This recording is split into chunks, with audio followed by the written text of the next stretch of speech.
തെരഞ്ഞെടുപ്പ് ചൂട് അവസാന ഘട്ടത്തിലേക്ക് എത്തുമ്പോൾ അണികളിൽ ആവേശം വിതറി ഇരിട്ടിയിൽ പ്രിയങ്ക ഗാന്ധി എത്തി. പേരാവൂർ, ഇരിക്കൂർ മണ്ഡലങ്ങളിലെ UDF സ്ഥാനാർത്ഥികളുടെ തെരഞ്ഞെടുപ്പ് പ്രചരണാർത്ഥമാണ് പ്രിയങ്ക ഗാന്ധി എത്തിയത്. കേന്ദ്ര സംസ്ഥാന സർക്കാരുകളെ രൂക്ഷമായ ഭാഷയിൽ വിമർശിച്ചായിരുന്നു പ്രിയങ്കയുടെ പ്രസംഗം. പ്രിയങ്കയെ കാണാനും പ്രസംഗം കേൾക്കാനുമായി ചുട്ടുപൊള്ളുന്ന വെയിൽ വകവയ്ക്കാതെ ഇരിട്ടി ടൗണിൽ ആയിരങ്ങളാണ് തടിച്ചുകൂടിയത്.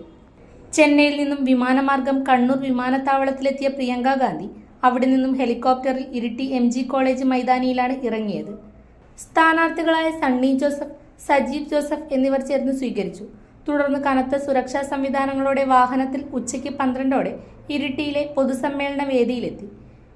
ഇരിട്ടി പഴയ ബസ് സ്റ്റാൻഡ് പരിസരത്ത് വാഹനത്തിൽ ഒരുക്കിയ സ്റ്റേജിൽ നിന്നാണ് പ്രിയങ്ക പ്രവർത്തകരെ അഭിസംബോധന ചെയ്തത്.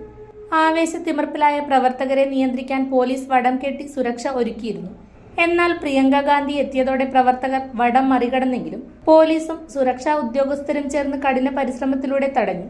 കൃഷിയെയും കർഷകരുടെ പ്രശ്നങ്ങളും ഉൾപ്പെടെ സമസ്ത വിഷയങ്ങളും സ്പർശിച്ചായിരുന്നു പ്രിയങ്കയുടെ പ്രസംഗം.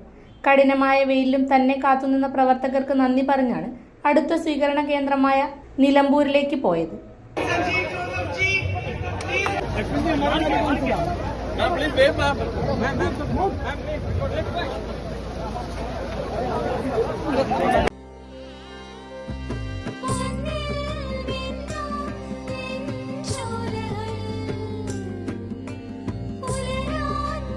ഇതെനിക്ക് തരുമോ?